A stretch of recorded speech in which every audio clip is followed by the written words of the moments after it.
Hello there, my name is Ishtari, and wow, my channel doubled over my last video and I am happy to see it. I hope you're all having a nice double XP, but here's the deal. You can already tell by the title, but this isn't a continuation of my role-playing, and I'm sorry if that's what you subbed for. Just so you know, I am going to continue that. I probably would even without how well it did. But I do want to focus on more than just my clan for this channel, and there's a lot of work that I gotta put into getting that correct. One thing that hasn't changed is that I am a writer by nature, and I'd like to continue writing out my videos into a script, because it's helpful for myself and you, the viewer. I can actually get out what I'm trying to say in a way that hopefully makes sense because I can just say it and be a little bit more entertaining, hopefully. So I'm going to be continuing with those kinds of videos, and they won't always be me just rambling on about my clan, even though they are important to me. First of all, I guess we should talk about the reason for this video's existence, or this series' existence. I used to play on the free worlds exclusively for a long time before I had membership, even before I joined KOV. So I'm sentimental about those too. I don't really do alts though. I've had them, but I haven't used them much in probably a decade. So I'll be multi-logging as you can see for this video, and I'll try to keep that up. I'm gonna chill on my main for a little bit, and I won't be doing this kind of display all the time. I just have to sit AFK for a little bit while I figure out what my plans are for it, and where my mind is at with my main. And I'll probably be doing some role-playing and maybe the occasional boss with the clan, and I'm gonna start trying to post our events here. We are recruiting, by the way. Don't at me about the combat achievements, I'll get there when I get there. And I will get back to the role-played history of our clan rather soon, with addendums. I've already started a couple projects on that.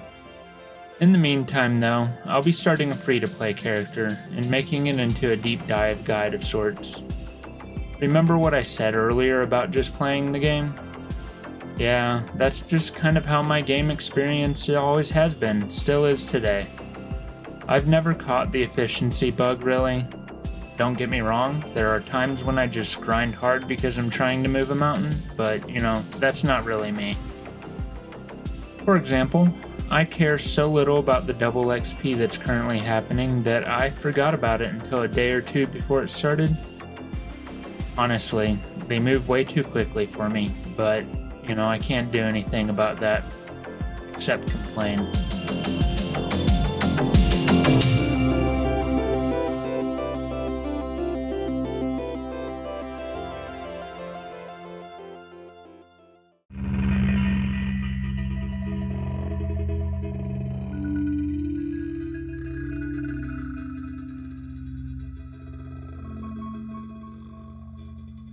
Now let's get into this thing for real. I'm sorry for the long intro spiel. I don't like having my time wasted either. Jagex, you know exactly what I'm going to complain about, don't you? And the audience probably knows as well. Your tutorial is just too long. I guess part of my job as a content creator is to speak out about nonsense that I don't like, and this is definitely one of those. I was going to say something about the recent survey scandal, but by the time I got around to thinking about saying something, everything had already been said by other people, so there's nothing more that I really have to add. Truthfully, I probably don't have much more to add about the tutorial, but I really should get back on topic. Otherwise, you won't subscribe. Anyways, when I created this alt, I chose that I had played very recently. Because I try to be honest. Always. Even if I'm a bit blunt about it. This took me to a very laggy birth orb, because the game was set to 15 FPS since it was my first launch using the Jagex client instead of on Steam. This would be annoying as a new player, probably, because I know exactly where to look after 16 years of scaping, but it shouldn't be an issue to begin with. That was my first gripe. The second gripe I've already complained about, and that was just the length of this tutorial. I later learned that this is actually a portion of a tutorial and not the whole thing. If you select that you're brand new, it takes you to Tutorial Island, which I love and adore, but why isn't this the default? I'm sorry, Jagex, but this should be the default. And secondly, why isn't Tutorial Island alone the tutorial? You already have the player go to Tutorial Island if they choose that they are new, and I don't think a new player is going to be very happy about learning most of the same stuff all over again in Berthorpe, just with the OC enabled. Can't remember at this time if I managed to grab the footage from Tutorial Island, but once I got to Berthorpe and realized that it was actually part of a tutorial, I was out. I'm not gonna be the one to say that Tutorial Island taught me everything I needed to know to play the game, but to be truthful, it teaches enough that a player can easily figure out the rest, especially if they know how to use the internet and are able to find content creators or the wiki. You have little tutorials all over your game, so the first one they do should also be little. They can get to Berthorpe later, and its fate will hit harder if they finally remember the place as opposed to it being that place before Berthorpe. Just saying. With all of this said, Berthorpe seems to be a hub in the F2P community, which is really cool actually. But I think this may be because the player is railroaded to Berthorpe and stuck there forever as it is. So they get bored and just play in the area. I'll admit that that's conjecture and some of these accounts could be bots. All of this makes sense. The players that are real probably end up exploring in the end, but come back to Berthorpe for the familiarity. This could be a thing on members' worlds too, but I don't go to Berthorpe. Too dry for my Fremenikian skin. I can barely handle Varrock. I do see that some players have the patience needed to make it to Lumbridge and even beyond, which is nice to see as well. With all of that said, the entirety of the tutorial is informative and the player does learn a lot. I don't want to sound like a salty veteran because they took away my precious Tutorial Island. And I'm self-aware enough to know that all of this is going to do just that. But what does the tutorial actually do? I mean, I already basically said it. It's a near rehash of Tutorial Island, just expanded out to cover the original combat triangle and a bunch of other skills, including some member skills. A lot of this is all optional paths, mind you, but putting this all here at the edge of the free-to-play world and then railroading the player through it right at the beginning feels like a ploy to sell more memberships. Just being honest. It does. Not that I'm unfamiliar to that feeling of wanting membership so that I could get to see what was on the other side of that gate to Taverley. I guess a more apt description nowadays is Shantae Pass? Or maybe Paterdomus. I'm glad that free players get past the Taverley Gate now at least. I just don't remember being railroaded to the edge of the free world at the beginning of a new character. One thing I do recognize after all this time though, is the awfulness of the dungeoneering tutorial.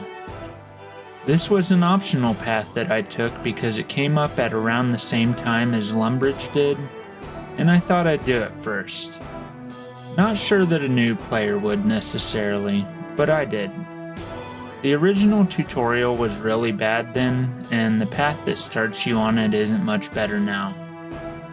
First of all, the path should start with telling the player how to even obtain the Ring of Kinship, because it doesn't. And a new player would probably give up on that venture or look at the wiki if they figured that out. Maybe I missed something, I don't know. Perhaps you need to start in Lumbridge for that, and I'll figure that out on my future hardcore Iron Man. I knew where to get the ring, just so you know. The tutor. But I had to think about it, and it shouldn't work like this if you need to have a tutorial. Otherwise, it just doesn't do too great. It explains practically nothing, and it really should help the player to understand the dungeoneering minigame that's disguised as a skill. Hopefully it's obvious that I don't really care for paths. I didn't care for them when they were introduced, and I'm still not really a fan of them. They do have their uses, just so I'm not totally shitting on them. I just don't like to have my hand held and would rather just play the game. I tend to be a pretty chill player too. I am not an efficiency expert in the slightest.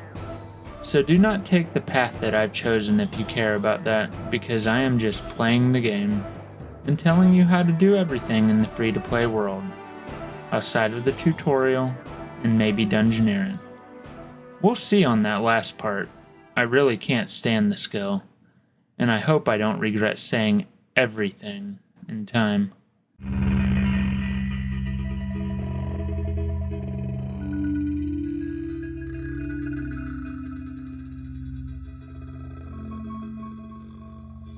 I want to talk about Lumbridge before I get into the thick of it, though. This place is one of two very nostalgic places for me. The other being Varrock Square, and that's because of my clan. But Lumbridge. A new player is going to spend a lot of time in and around Lumbridge if they follow the path to it. I did on my main back when Tutorial Island brought you straight here, and I've done it on every account since, including Scotty. And I started doing quests immediately. Because quests are useful, and you should get them done instead of letting them stack up for years like I have on my main. Of course, this is free to play and they have a limited amount of new content that they get, but there is new content. I've remembered that this is also supposed to be a guide, so I suppose I should start guiding some. I'll just do a quick rundown of sorts for now and give any thoughts that I have. I'm also trying to make sure that the Freesh start episodes aren't terribly long. This is a pretty standard quest. It is the first. You gotta get ingredients for the cook so that he can bake a cake for Duke Horatio. That would be a super large egg, top quality milk, and extra fine flour for this quest. It has to be those items. This may have changed since the last time I did it. I don't remember having to get specific quest items. You'll want to talk to Gilly Groats before milking. Making the flour is a process and Millie Miller might be able to help some. You can get the egg in 2 places as well. So, this is a mini quest now, meaning it probably won't get a separate video. I vaguely remember the demotion happening. But you're going to want to talk to Farmer Fred, and after a quick spiel about the gate that you totally don't leave open, ask for work. He'll inform you that some goth is wanting black wool and ask you to shear his black sheep. You'll need 20 black balls of wool, so make sure you get enough, and when you have, head to the 2nd floor of the Lumbridge Castle. If you go up the stairs on the south side of the castle, or the ones near the cook, it'll be the first room you come across. Use the spinning wheel and patiently wait for the black wool to be turned into black balls of wool, and then head back to Farmer Fred to turn it in. Easy. So, Father Incompetence needs help doing his job to exorcise a ghost. Not that type of exercise.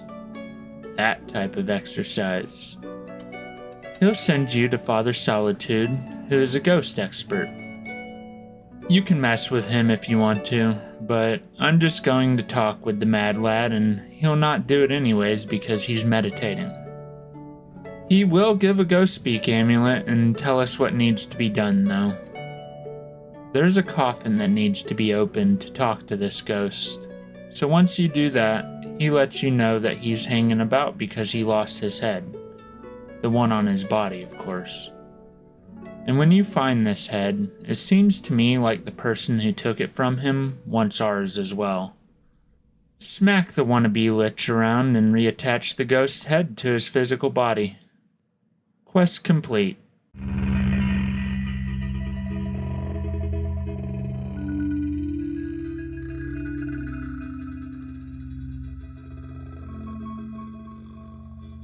Sometimes you need a break from quest, but I'd also say that you need to train your skills anyway.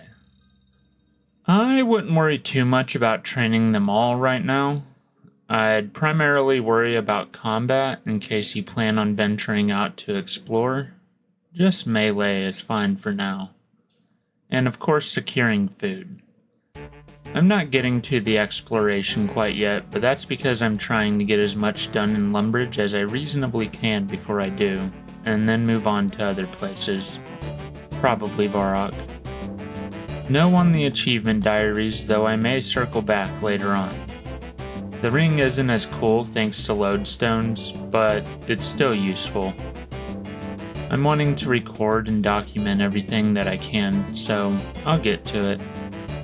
Many of the easy ones can be done without trying. I'll probably do a proper skill guide later, and maybe I'll talk about the different regions in depth later as well. We'll see. For right now, I'll be killing some cows and collecting their drops. I bury the bones because I'm not too worried about actively training prayer right now, or even selling these ones. You can do with it all as you wish. I'll just explain what I've done because it's what I've done. I cook the meat they give for protein until I get around to fishing, and hold on to the hides for now. I'm doing the food like this because it's a free source basically, and will last until food is actually needed. Nothing really hurts too much yet. The hides will be used to get some levels in crafting. How very Iron Man of me, I know. But at least I get to sell the end result on the GE at least. I'll also be doing a little in other skills as well, like woodcutting and fire making, both of which are easy enough to train. I'm not too concerned with setting up in a place this early on, and you probably shouldn't be either. Pretty much anywhere is fine for now because of how quickly it goes, but near the Lumbridge thieving stalls is a decent place to get started. I will say that this is an opportune time to also train fletching a little bit, at least for the wood boxes. I did it on another alt of mine, as you could see at the beginning of this video after all of this, and probably will later on this one because it's a free skill nowadays, and it's useful for the wood boxes at a minimum. You'll need 6 logs to make the first one, and the box, and then 6 of whatever log type as you progress. You can get up to Acadia boxes, and fletch beyond that to magic, which a free player can obtain on their own and will have to buy from the Grand Exchange. To train fletching, there are multiple ways. I've decided that I'm going to be making headless arrows and then later tipping them with rune arrowheads and selling the proceeds. I'll also be feeding supplies and money over when or if it's necessary, and I guess I'll have to get this account a bond just to make it easier for myself. Pretty sure all of this is legal nowadays, so I figured I'd just say it just in case anyone was curious.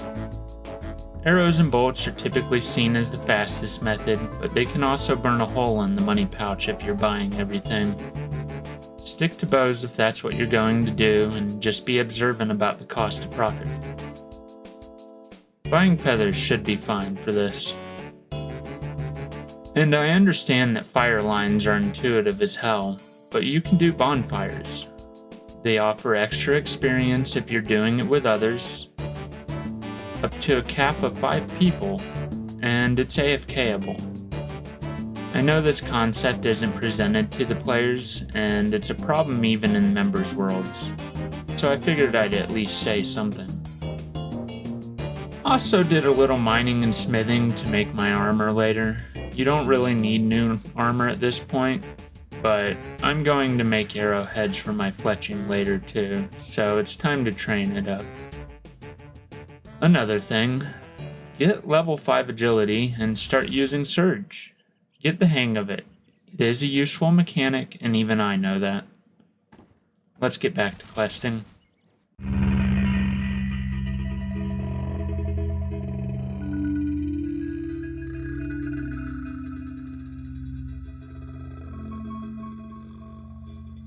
This is rather straightforward, but let's do it anyway. The starting point is Xenia, and you just storm the Lumbridge catacombs and kill a few people.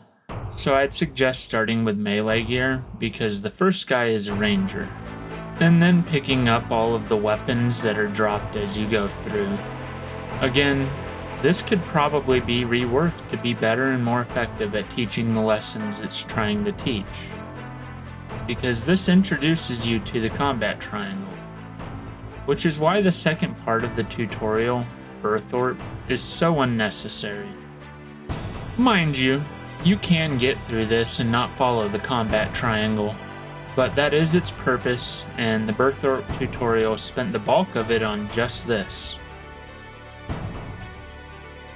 This is apparently an older quest that I have no recollection of, and it's a bit long, so that's sad. Apparently it became a free quest around the time Shearer was demoted. I don't know. Let's do it anyway. Explorer Jack tells us about the Land of Snow. He also tells us that some snow imps told him how he can get there.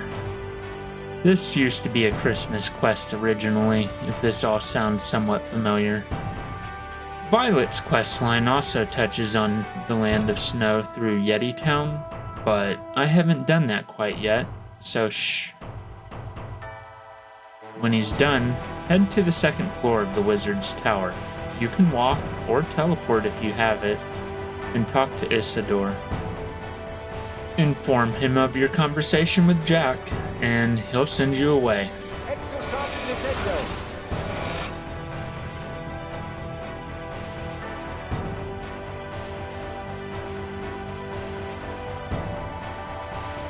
Oh, boy.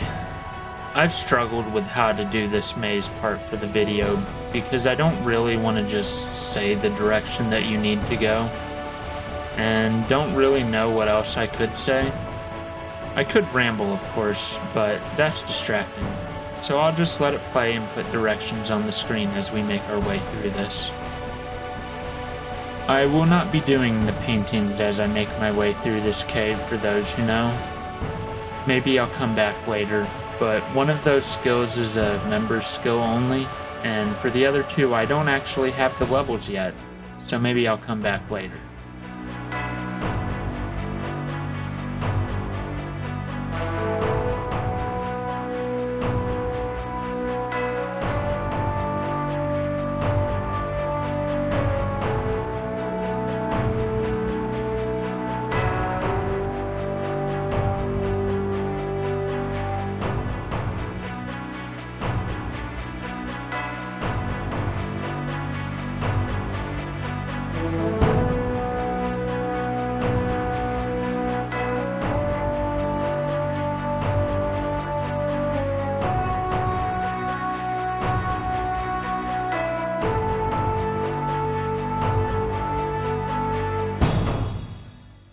Now time for me to say something again.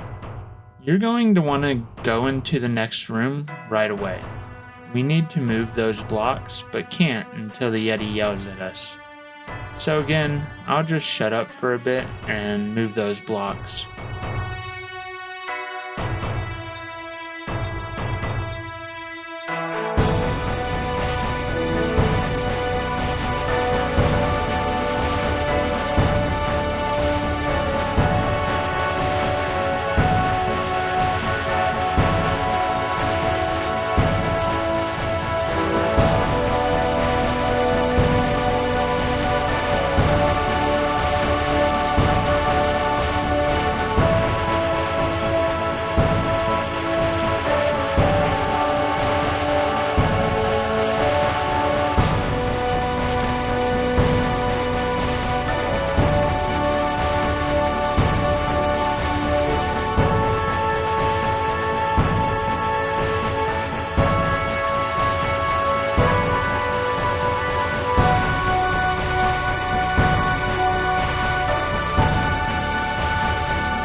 Now with both blocks where they need to go, we actually are going to need to head back to the prior cavern.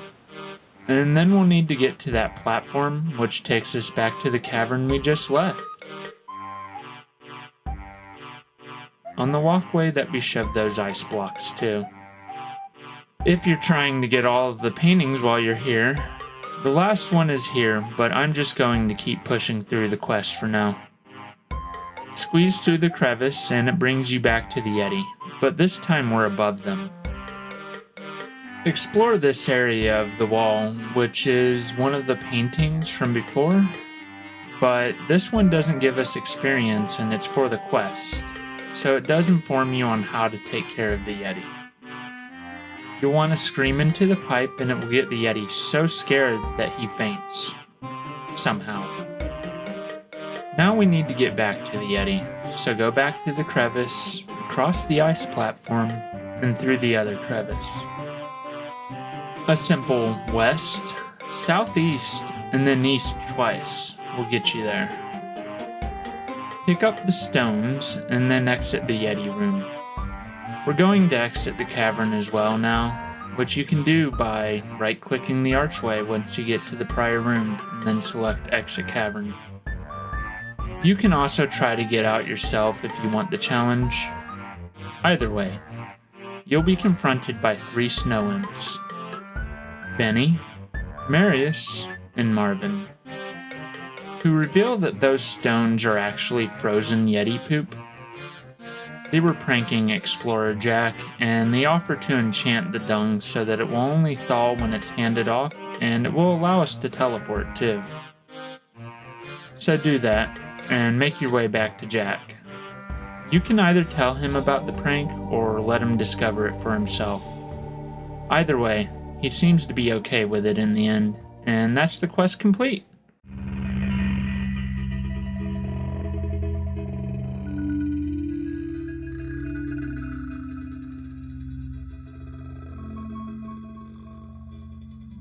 Well, as the title of this section says, I'm done with this particular video. I spent far too long on it, and I didn't get a lot done, in truth. But I've been really focused on trying not to make this script unnecessarily long. I did get most of the Lumbridge City quest done though, and of course used the wiki if I got stuck. Double XP also started, and I'm trying to get back into the hang of having multiple accounts open at once again, while also working on videos and having a real life to attend to. Enough excuses. I did get a solid start at least, I think. You can upgrade your hatchet by going to Bob. Next time around, we can do what Drainer Village quests are available and then move from there. We'll see what happens. This account is at the stage where I should be able to mostly get around unscathed, as long as I'm careful, and I'm going to have to start working on other quests, and even skilling areas if I'm ever to take on Elvarg. At this point in time, I'm just kind of playing around in the free world because I haven't done it in a long time. I've looked around some, and Elvarg still feels like the end of a free account after all these years. I'll probably end up over-leveled and smack the poor dragon around like I did on my main. We'll see. I'll try not to level combat until I start to struggle from now on, and I'll post the quests as full guides, quote-unquote, soon. Probably noticed, but I've got 4 interfaces now, and I'll let you figure them out instead of telling you. I'll be posting on my X. Until next time, happy game.